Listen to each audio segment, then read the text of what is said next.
गौरी कभी अपने 7 बच्चों के साथ खतरनाक जंगल के पास रहती थी। कालू कौवा डरते डरते एक पेड़ से कुछ फल तोड़ रहा था। जल्दी जल्दी से गौरी कवि और बच्चों के लिए फल तोड़ लेता हूँ। अगर जंगल की कोई बाजें या चीलें आ गई तो वो मुझे खा जाएंगी।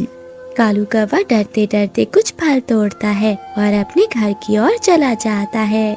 कालू कौवा फल लेकर जंगल के पास अपने छोटे से घोंसले में जाता है, जहाँ गौरी कवि अपने 4 बच्चों के साथ बैठी हुई थी। तभी कालू कौवा घर का दरवाजा बंद कर देता है। कालू जी, किसी ने आपको यहाँ आते हुए देखा तो नहीं? नहीं गौरी, मैं छुप छुप कर यहाँ आया हूँ, किसी ने नहीं देखा मुझे। कालू जी, पास के जंगल के जालिम पक्षियों को पता नहीं चलना चाहिए कि हम अपने बच्चों के साथ यहाँ रहते हैं, वरना वो जालिम चीलें हमारे बच्चों और हमें खा जाएंगी। गौरी, पता है मुझे, इसीलिए घर में आने से पहले मैं बाहर देर तक खड़ा रहता हूँ।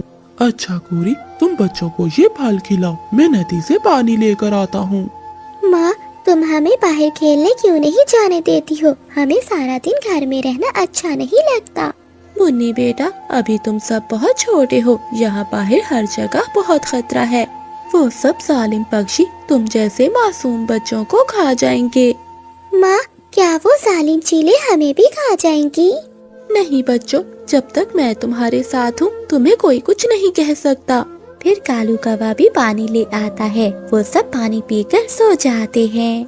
आधी रात को गौरी कवि के 3 अंडे भी फूट जाते हैं और उनमें से 3 प्यारे प्यारे बच्चे बाहर आते हैं, जो अंडों से बाहर आते ही शोर मचाने लगते हैं। गौरी, बच्चों को चुप कराओ, वरना कोई जालिम चीले हमारे बच्चों को देख न ले। तभी बाहर कुछ पक्षियों की आवाजें आती हैं। ये सुनकर कालू कौवा बाहर देखता है। तभी सामने 2 गिद्दे बैठी हुई थीं। गौरी, बच्चों को चुप कराओ, वरना वो गिद्दे यहाँ आकर हमारे बच्चों को ले जाएंगी। अरे भाई, अभी तो बच्चों की आवाजें आ रही थी। पता नहीं, यहाँ तो कोई भी दिखाई नहीं दे रहा। लगता है वो पक्षी कहीं दूर चले गए हैं। चलो हम उन्हें जंगल में ही देखते हैं। गौरी, अच्छा ही हुआ कि वो जालिम गिद्दे यहाँ से चली गई।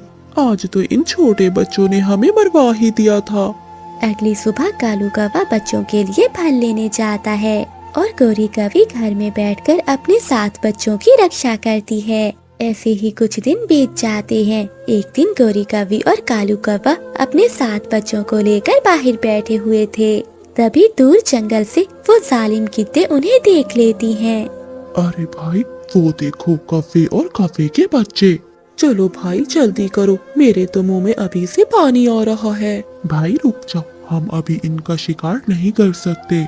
अगर हमने इनका अभी शिकार किया तो हमें अपना आधा हिस्सा जंगल के राजा बाज को देना होगा। लेकिन भाई, राजा बाज कहाँ है? उसे भला कहाँ पता चलेगा कि हमने इन बच्चों का शिकार किया है? भाई, हम इनका शिकार आज नहीं कल करेंगे, क्योंकि कल जंगल में बाज के बेटे की शादी है। जंगल के सभी पक्षी कल राजा के बेटे की शादी पर जाएंगे और हम इनका शिकार कर लेंगे।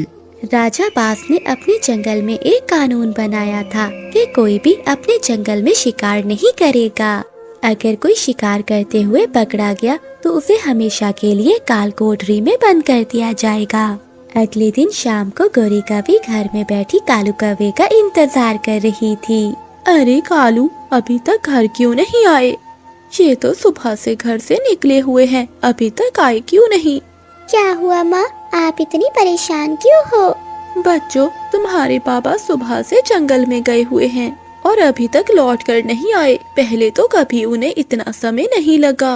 मेरा मन बहुत घबरा रहा है, कहीं उन्हें कुछ हो न गया हो। नहीं माँ, पिताजी ठीक होंगे। मगर मेरा मन नहीं मान रहा। मुन्नी बेटा, तू अपने बहन भाइयों के साथ यहीं रह और अंदर से दरवाजा बंद कर लेना। मैं जंगल में तेरे पिताजी को देखने जा रही हूँ। जब तक मैं ना आऊँ दरवाजा ना खोलना। गौरी कवि पहली बार अपने बच्चों को घर में अकेला छोड़कर बाहर जाती है। तभी 7 बच्चे घर के अंदर बैठ जाते हैं। थोड़ी देर बाद गौरी कवि के छोटे 3 बच्चे रोने लगते हैं। तभी रानू चिड़िया और मीठू तोता बाहर से गुजर रहे थे। वो बच्चों की आवाज सुनकर रुक जाते हैं। मीठू भैया रुके, ये तो किसी बच्चों की आवाजें हैं। चिड़िया, तुम अपनी जान बचाओ। तुम्हें पता है ना ये जंगल कितना खतरनाक है। चलो यहाँ से। तभी रानू चिड़िया और मीठू तोते को चीलों की आवाजें सुनाई देती हैं। मीठू भैया, लगता है वो जालिम पक्षी इसी ओर ही आ रहे हैं। मीठू भैया, ये आवाजें तो वो सामने वाले घर से आ रही हैं। लगता है वहाँ छोटे बच्चे हैं, हमें उनकी जान बचाना होगी। फिर रानू चिड़िया और मीठू तोता गौरी कवि के घोंसले के पास जाते हैं। अंदर कोई है? दरवाजा खोलो। बच्चों, आपकी जान खतरे में है।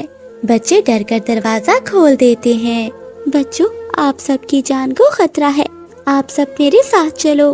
बच्चे रानू चिड़िया और मीठू तोते के साथ वहाँ से चले जाते हैं।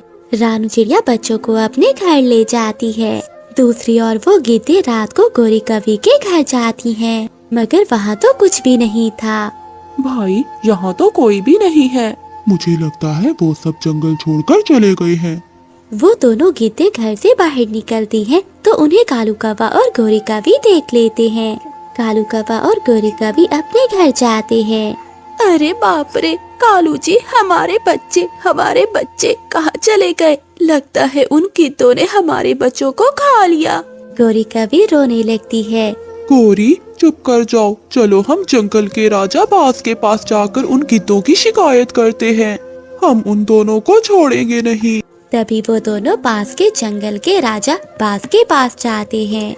वो राजा को सारी बात बताते हैं। बाज राजा, आपके जंगल की गीतों ने हमारे बच्चों को खा लिया। आप हमारे साथ न्याय कीजिए, उन दोनों को कड़ी से कड़ी सजा दीजिए। चुप कर जा कवि, हमने नहीं खाया तेरे बच्चों को। बाज राजा, आप इनकी बात क्यों सुन रहे हैं? ये तो हमारे जंगल की है भी नहीं। हाँ बाज राजा, ये तो इस जंगल के हैं भी नहीं। आप इन्हें हमारे हवाले कर दीजिए, हम आप तक आधा हिस्सा पहुँचा देंगे। सुनो काफे, इस जंगल में सिर्फ इस जंगल के पक्षियों की ही बातें सुनी जाती हैं। सुनोगी तो इन्हें लेकर यहाँ से चले जाओ। इनके साथ जो भी करना है करो। फिर वो गीतें कौवों को लेकर अपने जंगल से बाहर चली जाती हैं। वो कौवों पर हमला करने ही वाली थीं। गीतें मुश्किल से अपनी जान बचाकर वहाँ से भागती हैं। आप सबने हमारी जान क्यों बचाई? मैं भी मर जाना चाहती हूँ। मेरे बच्चे नहीं तो मैं जिंदा रहकर क्या करूँगी?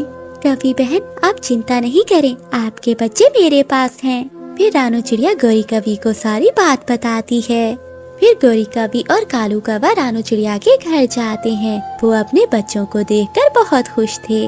गौरी बहन, आज से आप हमारे जंगल में ही रहें, क्योंकि हमारा जंगल बहुत सुरक्षित है। हमारे जंगल की महारानी चील बहुत अच्छी है, वो हम सबकी रक्षा करती है। उस दिन के बाद से कालू कौवा गौरी कवि अपने बच्चों के साथ उसी जंगल में रहने लगते हैं। कबूतर भैया, पहले मुझे सब्जी दे दें, आज मेरे सर में बहुत दर्द हो रहा है। रानू बहन, जंगल में गर्मी की वजह से बहुत से पक्षी बीमार हो गए हैं। इन दिनों सबको सावधान रहना होगा। कबूतर मामा चिड़िया को सब्जी दे देता है। गुड्डू भाई, आप देखना, मैं आपको वहाँ तक उड़कर दिखाऊंगी।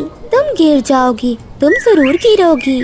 गुड़िया उड़ती है। गुड़िया तो बहुत अच्छे से उड़ रही थी, क्योंकि गुड़िया ने अब उड़ना सीख लिया था। गुड़िया, गुड़िया, वो देखो, सामने मम्मा आ रही हैं।